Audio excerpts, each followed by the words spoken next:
Movie की शुरुआत में हम एक रेमी को देखते हैं जो कि एक साधारण सा पेंटर है और उसके 2 बच्चे हैं, साथ ही उसकी बीवी जो कि जॉब करती है। और ये दिखने में तो लगता है कि ये परिवार काफी खुश है। लेकिन हम एक दिन देखते हैं कि रेमी अपने बच्चों के साथ बैठा हुआ होता है, तभी उसकी चेयर जमीन की तरफ धंसने लगती है और वो तुरंत उस चेयर से उठ जाता है। जिसके बाद वो देखता है कि उसकी चेयर तो उसकी जगह पर ही थी। तो ये देखकर उसे लगता है कि शायद उसे भ्रम हुआ है, लेकिन ये सब उसके साथ रोज होने लगता है। जैसे कि अगर वो कहीं पर बैठ जाए तो वो चीजें जमीन में धंस जाती है। एक दिन वो अपनी बीवी के साथ सोफे पर बैठा हुआ होता है तो सोफा भी जमीन में धंसने लगता है, और इसी तरह से जब वो सो रहा था तो उसका बेड भी जमीन में धंस रहा था, मानो जैसे वो उसे अपने अंदर की ओर खींच रहा हो। ये सब उसके साथ हो ही रहा होता है। एक दिन रेमी पेंटिंग कर रहा होता है तो वो उस रूम का नल खुला छोड़ देता है। पानी की वजह से पूरा स्टूडियो पानी से भर जाता है। साथ ही रेमी की सारी पेंटिंग्स और उसकी मेहनत भी पानी में मिल जाती है। वो बहुत मेहनत करने के बाद अपनी कुछ पेंटिंग्स को बचाने की कोशिश करता है। इसी बीच हम देखते हैं कि रेमी फिर से जमीन के अंदर घुसने लगा है और वहाँ पर पानी होने की वजह से वो खुद को ऊपर की तरफ नहीं खींच पा रहा था। तभी वो जिस जमीन में धंस रहा था वहाँ एक दूसरी दुनिया के समुद्र में पहुंच जाता है। वहां जाकर उसे बड़ा अजीब लगता है, क्योंकि जिस दुनिया में उसने सिर्फ एक सूरज ही देखा था वहां उसे एक ही टाइम पर 3 सूरज दिखाई देते हैं। और वहीं पर उसे कुछ आदिवासी लोग भी मिलते हैं जिनसे वो मदद मांगने की कोशिश करता है। जैसे ही आदिवासी उसकी तरफ बढ़ते हैं तो वो डरने लगता है और उनसे दूर भागता है, और इतनी ही देर में उस पानी के अंदर से कोई उसे ऊपर खींच लेता है और उसकी जान बच जाती है। ये सब बातें रेमी अपनी बीवी को बताता है, लेकिन उसकी बीवी उसकी किसी भी बात पर विश्वास नहीं करती है, क्योंकि इस समय वो किसी और के ख्यालों में खोई हुई होती है। बेसिकली इस समय रेमी को चीट कर रही थी और वो अपने बॉस को डेट कर रही होती है, और ये सब बातें वो रेमी को बता देती है। एक ही दिन में रेमी की पूरी दुनिया ही खत्म हो जाती है। एक तरफ तो उसका पूरा करियर जो कि स्टूडियो था वो अब पानी में मिल जाता है, दूसरी तरफ उसकी वाइफ भी उससे कह देती है कि वो उससे प्यार नहीं करती और उसकी बीवी भी उससे छिन जाती है। इसके बावजूद भी वो गुस्सा नहीं करता और काफी पेशेंस के साथ अपनी बीवी से इस मैटर को शॉर्ट आउट करने के लिए कहता है। लेकिन उसकी बीवी अब किसी भी तरह के किसी भी समझौते के लिए तैयार नहीं होती, बल्कि वो तो नेक्स्ट डे ही अपने बॉयफ्रेंड यानी डॉक्टर को रेमी से मिलाने के लिए घर पर ले आती है। उस डॉक्टर को देखकर रेमी काफी दुखी होता है, साथ ही उसे गुस्सा भी आ रहा होता है, लेकिन वो उससे कुछ नहीं कहता। डॉक्टर से बस ये कहकर वहां से जाने लगता है कि मैं कुछ दिनों में इस घर को छोड़ दूंगा। रेमी ऐसा इसलिए करता है क्योंकि वो खुद को उस डॉक्टर से काफी वीक समझ रहा होता है और वो उसे किसी भी तरह की फाइट के मूड में नहीं होता। इतनी प्रॉब्लम होने के बाद वो ये सब बातें अपने परिवार वालों को बताने के लिए उन्हें घर पर इनवाइट करता है, तो उसके परिवार वाले भी उसकी किसी भी बात पर गौर नहीं करते। इसी बीच वो उन सब लोगों के लिए कॉफी बनाने के लिए जैसे ही किचन में जाता है तभी हम देखते हैं कि उसकी बिल्ली हवा में ही रुक गई थी। रेमी बिल्ली को पकड़कर उसे इधर उधर हिलाने डुलाने लगता है, लेकिन ये बात बताने के लिए जैसे ही वो अपनी फैमिली को आवाज देता है तो वो नोटिस करता है कि हर चीज रुक चुकी है। वहीं पर उसका कैलेंडर भी एक जगह पर रुका हुआ था। रेमी उस जमीन के अंदर धंसता हुआ जा रहा था और वो फिर से उसी दुनिया में पहुंच जाता है। वहां पहुंचने के बाद उसे कुछ लोग दिखाई देते हैं जो कि मांस को काट रहे थे, तो रेमी सोचता है कि वो इन लोगों से मदद लेगा। लेकिन जैसे ही रेमी उनके पास पहुंचता है और मदद की बात करता है तो वो लोग उसे देखकर उसी को अपना शिकार बनाना चाहते हैं। रेमी तुरंत वहां से भागने लगता है और भागते हुए गाँव के पास में गुफा में पहुंच जाता है। गुफा में पहुंचते ही उसे फिर से कोई एक शक्ति अपनी पुरानी दुनिया में वापस खींच रही होती है और वो किचन की तोड़फोड़ के साथ फिर से अपनी दुनिया में वापस आ जाता है और समय फिर से शुरू हो जाता है। जैसे ही किचन में सामान टूट फूट की आवाज होती है तो उसका परिवार उसे देखने के लिए किचन की तरफ आता है और उसे देखते ही सब लोग कहते हैं कि ये तो पागल हो गया है अपनी बीवी के जाने के बाद। रेमी बहुत समझाने की कोशिश करता है लेकिन कोई फायदा नहीं होता। उसके बाद वो डॉक्टर के पास जाता है और डॉक्टर को अपनी चोट दिखाकर उसे भी यही कहानी बताता है, लेकिन डॉक्टर उसकी बात पर कोई विश्वास नहीं करता। नेक्स्ट डे रेमी अपने ऑफिस पहुंचता है। वहां पर उसे काफी सारे लोग घेर कर रखते हैं। वो सब उससे पैसे मांग रहे होते हैं क्योंकि उसका स्टूडियो पूरी तरह से खत्म हो चुका होता है और अब उसके पास अपनी इंस्टॉलमेंट पे करने तक के भी पैसे नहीं होते। इसी बीच वो देखता है कि समय फिर से रुक गया है। सब लोग बोलना बंद कर चुके हैं और वो जमीन में फिर से धंस रहा है। ये थर्ड टाइम होता है कि जब वो दूसरी दुनिया में गया होता है और इस बार वो एक टोकरी में पहुंच जाता है। सभी लोग हुटिंग कर रहे होते हैं और सब कोशिश करते हैं कि वो ऊपर से नीचे की तरफ छलांग लगाए, तो रेमी उस हुटिंग को लेकर काफी एक्साइटेड हो जाता है और वो ऊपर से छलांग लगा देता है, लेकिन अब वो जमीन पर औंधे मुंह गिरता है। तभी वहां के लोग उसे ग्रीन कलर का कोई जादुई फल खिला देते हैं, जिसकी वजह से वो उन लोगों की बातें भी समझने लगा होता है। जिसके बाद वहां के लोग उसे बताते हैं कि वो कैसे एक दुनिया से दूसरी दुनिया में आ रहा है। दरअसल वो लोग जोतन नाम के राक्षस से काफी परेशान होते हैं जो कि इन आदिवासी कबीले के किसी भी आदमी को उठाकर खा जाता था।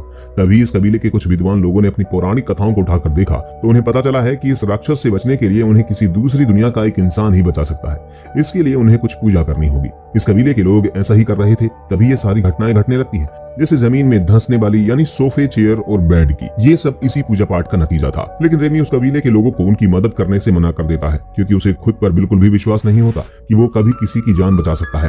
लेकिन कबीले के लोगों ने पूरा मन बना लिया होता है कि अब यही इंसान हमें बचाएगा और उसे सोचने के लिए पहले तो एक गुफा में बंद कर दिया जाता है। तभी उसे भूख लगने लगती है तो वो अपने पास पास रखे उस तरबूज को उठा लेता है और इतनी ही देर में वो फिर से अपनी दुनिया में आ जाता है।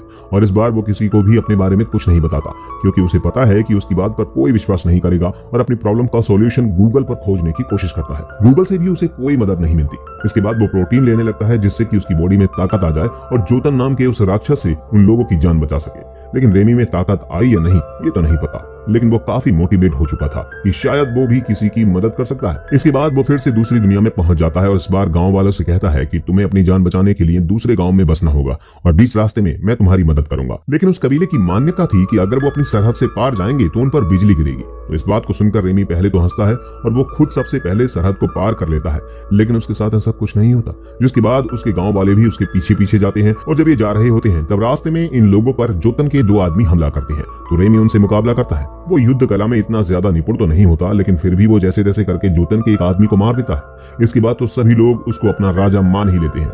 इसके बाद ये लोग एक नए गांव में जाकर बस जाते हैं और अब रेमी को यहाँ का राजा घोषित कर दिया जाता है। अब रेमी के पास लड़कियों की यहाँ पर कोई कमी नहीं होती है, लेकिन वो अपनी वाइफ से बहुत ज्यादा प्यार करता था, इसलिए वो उसके लिए काफी लॉयल रहता था और वो उन लड़कियों में कोई भी इंटरेस्ट नहीं लेता। तभी सभी कबीले वालों को पता चलता है कि जोतन उनके काफिले पर हमला करने वाला है। तो रेमी फिर से वो अपनी दुनिया में वापस जाता है। वहां पर वो प्राचीन इतिहास से युद्ध कला सीखने के लिए वो बहुत सारी किताबें लेता है और तब उसे पता चलता है कि युद्ध में सबसे पहले लोगों के अंदर हौसला बनाना बहुत जरूरी होता है। इसलिए वो फिर से उस कबीले वाले दुनिया में जाता है और लोगों को एक अच्छा सा भाषण देता है, जिसकी वजह से वहां के लोग काफी मोटिवेट होते हैं और अब वो युद्ध लड़ने के लिए तैयार थे। इसके बाद रेमी फिर से अपनी दुनिया में जाता है और अपने बेटे के साथ काफी अच्छा टाइम स्पेंड करता है। जैसे ही वो वापस कबीले की दुनिया में आता है तो वो देखता है कि ये युद्ध तो पहले ही शुरू हो चुका था। जोतन के आदमी कबीले के लोगों को काफी बुरी तरह से मार रहे होते हैं और इस युद्ध में जोतन जीत रहा होता है। तभी रेमी अपने लोगों के पास जाता है और उन्हें उस युद्ध से पीछे हटाकर एक सुरक्षित स्थान पर ले जाता है और आगे का प्लान बताता है। उस प्लान के तहत वो जोतन के सैनिकों के पास जाता है, उन्हें काफी बुरा भला बोलता है, यहाँ तक कि उनमें से काफी सारे सैनिकों पर वो हमला भी करता है। जिसके बाद जोतन के सैनिक काफी गुस्सा हो जाते हैं और वो रेमी के पीछे भागने लगते हैं। उन्हें अपने पीछे भागते हुए वो खाली जमीन पर ले आता है और खुद एक खोखली लकड़ी में घुस जाता है और वो अपनी सेना को उन पर हमला करने के लिए बोलता है। इस बार आदिवासी जोतन के सैनिकों पर भारी पड़ जाती है। उनमें से आधे तो मर जाते हैं और आधे मैदान छोड़कर भाग जाते हैं। इसके बाद तो रेमी को पूरी तरह से वहां का भगवान मान लिया जाता है। जीतने के बाद ये एक नए अच्छे सुरक्षित स्थान पर पहुंचते हैं, जहां पर रेमी अपनी मॉडर्न तकनीक के आधार पर काफी कुछ बदलाव कर देता है। वहां के लोग उसकी हर बात को भगवान की तरह मानने लगते हैं। जैसे ही उसके पास इतनी सारी पावर आने लगती है तो रेमी का बिहेवियर कुछ बदलने लगता है और वो अपनी बीवी लूसीली के बॉयफ्रेंड से बिल्कुल भी नहीं डरता, बल्कि वो तो उसे पीटने लगता है। लूसीली के बॉयफ्रेंड को पीटने के बाद उसे काफी सुकून मिलता है। इसके बाद वो फिर उस कबीले वाली दुनिया में जाता है और अब सफलता और पावर उसके सर पर चढ़ने लगी थी, इसलिए वो अपने लोगों को अपना गुलाम समझने लगता है। उन्हें उनके मन मुताबिक काम नहीं करने देता था, बल्कि अपने ही ऑर्डर चलाता है, जिसकी वजह से वहां की जनता अब उससे असंतुष्ट हो जाती है। काफी समय तक तो वो उसके उन अत्याचारों को सहती है, लेकिन अब उसके खिलाफ लोग खड़े होने लगते हैं और उससे सवाल पूछते हैं कि अब उन्हें महलों को छोड़कर लोगों के बारे में सोचना चाहिए। लोगों को उनके काम करने के मुताबिक सैलरी नहीं मिल रही है। पहले तो रेमी उन्हें समझाने की कोशिश करता है, लेकिन अब लोग उसके खिलाफ होने लगे हैं, तो वो उन्हें अपनी तरफ करने के लिए उनसे बात करता है, उन्हें समझाने की कोशिश भी करता है, लेकिन अब पानी सर से ऊपर गुजर चुका था। तभी वहां के कबीले के लोग जो उसका विरोध कर रहे थे वो लोग उसको पकड़कर बंदी बना लेते हैं। इसी बीच में फिर से अपनी दुनिया में वो आ जाता है और अब उसे अपना सबक मिल चुका था कि सफलता का कभी भी घमंड नहीं करना चाहिए। इसके बाद वो अपने दोस्त के पास जाता है और उसे अपने स्टूडियो को फिर से ओपन करने के लिए कुछ मदद मांगता है और उसका दोस्त उसकी मदद करने के लिए हाँ कर देता है। तभी वो एक दिन वहां काम कर रहा होता है तो उसे डेल्फिन नाम की एक महिला मिलती है, जिससे मिलकर रेमी को काफी अच्छा लगता है। वो दोनों एक दूसरे को पसंद करने लगते हैं।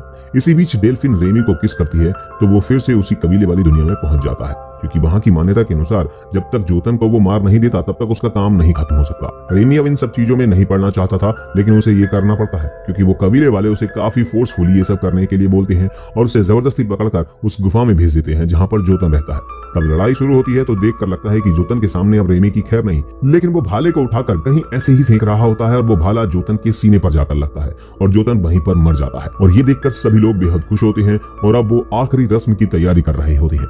आखिरी रस्म ये थी कि अब ये रेमी को मारकर खाएंगे और ये बात रेमी को जब पता चलती है तो वो कबीले वालों से अपनी जान बचाकर भागने लगता है।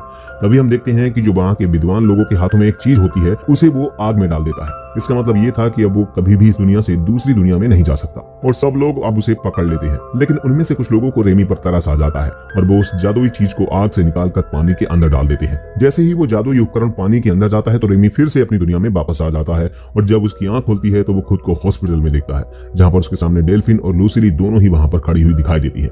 लूसिली रेमी से माफी मांगती है और कहती है वो अपने बॉस डॉक्टर से प्यार नहीं करती, बल्कि वो तो कुछ समय की अट्रैक्शन थी, और वो फिर से रेमी को अपने साथ रहने के लिए बोलती है।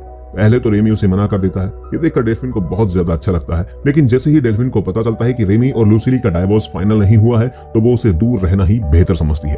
अब इस मूवी के लास्ट सीन को देखते हैं, जहां पर रेमी अपने बच्चों के साथ एक बीच पर होता है। वहीं हम देखते हैं कि लूसिली भी उसके साथ है और अब इन दोनों ने पैचअप कर लिया है एक दूसरे की गलतियों को भूलकर, और यहीं पर मूवी खत्म हो जाती है।